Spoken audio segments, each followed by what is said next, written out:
Long before I started digging holes in the ground, I spent a lot of time on the computer and on paper doing calculations and design of this deck. These are some of the small parts that I was making during that process. Connection clips, there's hundreds of them in different sizes. The ones here are the ones that get welded.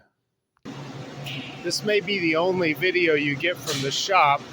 These are my rail posts. I fabricated these at home, but I brought them into the shop to have somebody weld them for me. I just have to clean them up.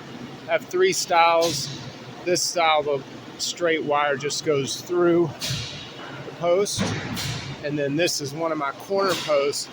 I'm using something called a cable bullet that gets tapped into this threaded hole. This is my corner post, so it has holes on these two sides, but most of the ones with the threaded holes are on one side. This is all of my rail posts. I think there's about 25.